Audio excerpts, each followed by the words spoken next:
मेरा आप सभी को प्रणाम। जैसे कि हम पहले वीडियो में पढ़ चुके हैं पतंजलि द्वारा कृत योग दर्शन। तो योग दर्शन में हमें योग अंतराय के बारे में पढ़ा था, योग दर्शन का परिचय पढ़ा था कि योग दर्शन में जो योग के अंतराय होते हैं वो क्या होते हैं और कितने प्रकार के होते हैं। ठीक है, तो योग के 9 प्रकार बताए थे, 9 कारण बताए थे मैंने योग अंतराय के।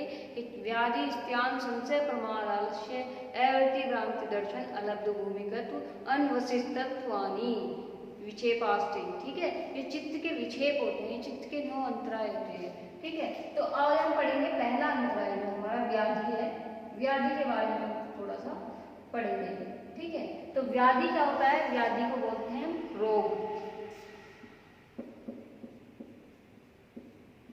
ठीक है, रोग या बीमारियां भी हम बोल सकते हैं, रोग या बीमारी। ठीक है, तो अब ये बीमारियां किस तरह की होती हैं? हमारे शरीर में 3 तरह के दोष होते हैं, वात, पित्त और कफ। तो इसमें एक श्लोक का कहा गया है कि धातु रस करण वैषम से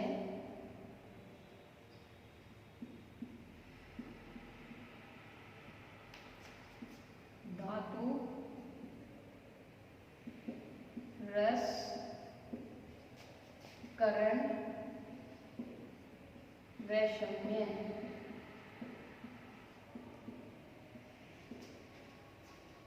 व्याधि।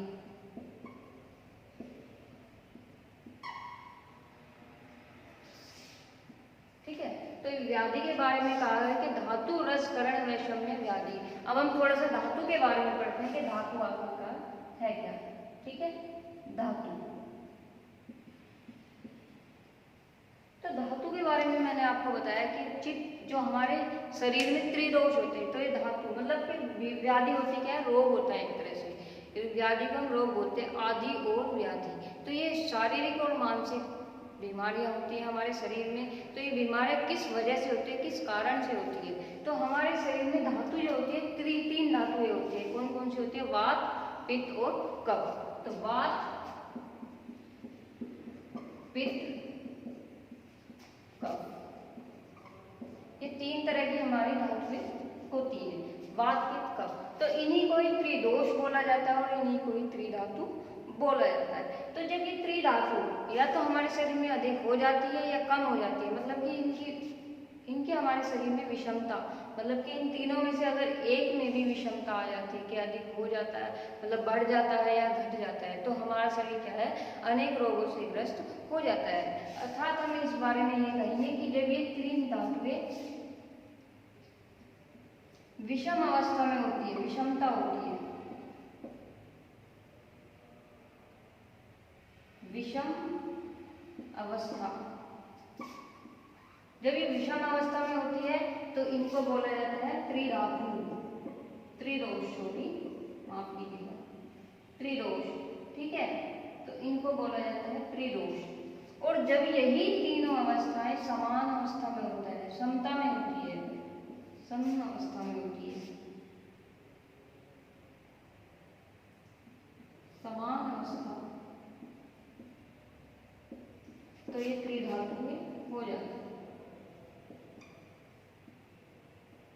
ठीक है, तो अब इनके बारे में हम थोड़ा सा जानेंगे कि 3 धातुएं वात, पित्त और कफ, जब इनका शरीर में ज्यादा हो जाता है, मतलब कि ये अधिक हो जाती है, तो ये विषम अवस्था में हो जाती है। इनमें से एक भी अगर घट जाती है या बढ़ जाती है तो ये विषम अवस्था में हो जाती है। और उनसे क्या है? हमारे शरीर में अनेक रोग उत्पन्न हो जाते हैं, हमारी बीमार हो जाती है। अब बीमारियां कैसी होती है? या तो हमें कुछ जैसे गठिया हो गया, कब्ज हो गया और आर्थराइटिस हो चुका, अस्थमा वगैरह, मतलब बहुत सारी बीमारियां हमारी जो है इन कफों के, जो कफ, पित्त और वात है, इन त्रिदोष त्रिधातु के बिगड़ने से होती है। ठीक है, तो अगर ये समान अवस्था में है तो हमारा शरीर भी स्वस्थ रहेगा, पुष्ट रहेगा, दुरुस्त रहेगा। ठीक है, और ये है क्या? विषम अवस्था में रहेंगी तो त्रिदोष हो जाएगा, और समान अवस्था में है तो इनको त्रिधातु बोला जाएगा। अब आते हैं हम, ये क्या हमारा, इसको हम बोलेंगे धातु वैषम्य।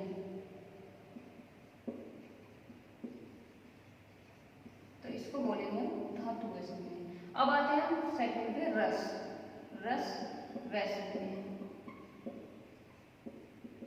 अब रस वैषम्य क्या होता है? रस आपने नाम ही सुना होगा कि रस मतलब कि लिक्विड चीज, जो तरल पदार्थ होते हैं। जैसे इसमें होता है कि जो हम खाते हैं अन्न, और जो पीते हैं हम जल। जो जल और अन्न का हमारे शरीर में सही तरह से पाचन नहीं होता है, तो तब क्या होता है, रस व संयम कहलाता है। ठीक है, खाए हुए जल, खाए हुए अन्न व पिए हुए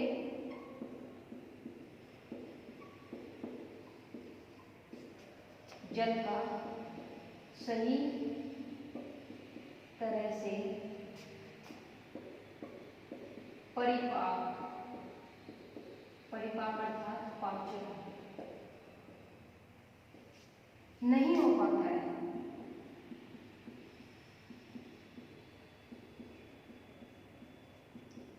नहीं हो पाता है तो रस व संयम कहलाता है।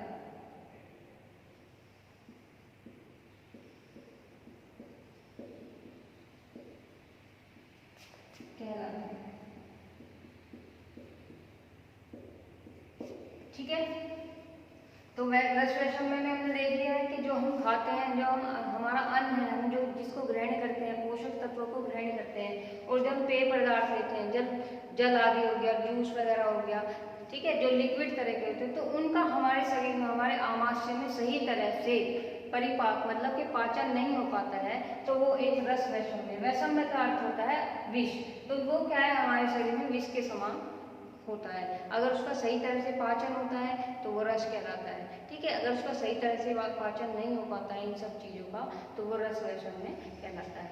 ठीक है, अब हम तीसरे पे चलते हैं। ये हमारा करण व संयम।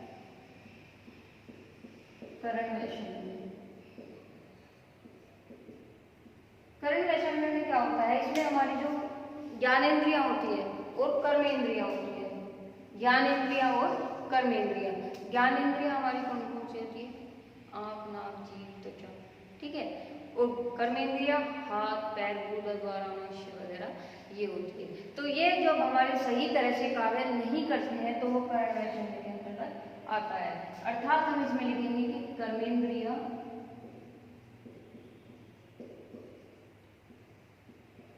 और ज्ञानेंद्रियों का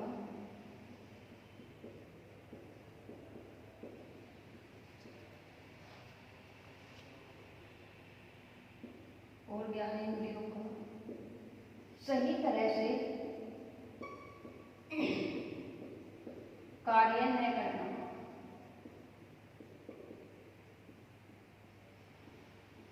ठीक है, तो इसमें क्या करण व संयम में क्या होता है कि हमारे ज्ञानेंद्रिया और कर्मेंद्रिया सही तरह से कार्य नहीं करती है। तो वो किस कारण से होती है, वो होती है हमारी धातु व समय से। क्योंकि जब हमारे शरीर में वात और पित्त और कफ इसका सही तरह से समान या विषम अवस्था में रहेंगे तो हमारा शरीर क्या है, रोगों का घर बन जाएगा। और उन घर, जब हमारा पेट ही ठीक नहीं रहेगा, जब हम खाए और पिए हुए जल का सही तरह से पाचन नहीं कर पाएंगे तो हमारे हाथ पैर, हमारे ज्ञानेंद्रियां हम सही तरह से कार्य नहीं कर पाएंगे। तो इनका जो सबसे मेन कारण जो होता है वो होता है वात और पित्त कफ। ठीक है, तो इन त्रिदोष का जो महत्वपूर्ण कार्य होता है वो शरीर को संतुलन में रखना होता है, बैलेंस करना होता है कि कहीं अगर हमारे शरीर में कुछ रोग उत्पन्न होते हैं तो वो इन्हीं तीन कारणों की वजह से होते हैं। क्योंकि जब हमारे ये त्रिदोष बिगड़े हुए रहते हैं, ठीक है, तो रोग उत्पन्न होते हैं। और रोग अगर हमारे शरीर में होंगे तो हम जो खाएंगे या पिएंगे तो उसका सही तरह से पाचन नहीं कर पाएंगे। और जब खाना या जल हमारे शरीर में, हमारे पेट में सही तरह से पच नहीं पाएगा तो उसके द्वारा उसके बाद क्या, हमारे जो हाथ पैर है, हमारी ज्ञानेंद्रिय, हमारी कर्मेंद्रिय वो सही तरह से कार्य नहीं कर पाएंगी। तो ये भी एक तरह से योग मार्ग में बाधा ही उत्पन्न करती है। ये व्याधि जो हमारा अंतराय है या विक्षेप है, ये विघ्न ही एक तरह से कहलाता है कि जब भी हम योग मार्ग में आगे बढ़ते हैं तो ये विघ्न हमारे सामने आता ही आता है और ये हमको योग साधना में आगे बढ़ने से, अग्रसर होने से रोकता है। ठीक है, तो इसका जो हम योग अंतराय में जो पहला जो कारण था वो व्याधि था। तो व्याधि के बारे में आज हमने अच्छी तरह से पढ़ा है कि व्याधि किसे कहते हैं। व्याधि ये शारीरिक भी हो सकती है और मानसिक भी होती है। वैसे तो इसको मानसिक ही बोला जाता है कि ये मानसिक रोग होता, लेकिन ये शरीर से जुड़ा हुआ रहता है, तो शरीर और मन ये दोनों पर ही प्रभाव डालता है। ठीक है, तो अगर हम योग मार्ग में आगे बढ़ना चाहते हैं तो हमें इन कठिनाइयों का सामना करना पड़ेगा। ठीक है, तो आज के लिए हमारा यही विषय था, यही व्याधि के बारे में आज हमने चर्चा करी थी। अगर आपसे कोई इससे संबंधित कोई कमेंट या कोई क्वेश्चन वगैरह पूछना है तो आप हमारे यूट्यूब चैनल को सब्सक्राइब करें और कमेंट करें कमेंट बॉक्स में। ठीक है, लाइक करें एंड शेयर करें अगर आपको अच्छी लगती है। ठीक है, okay, thank you so much.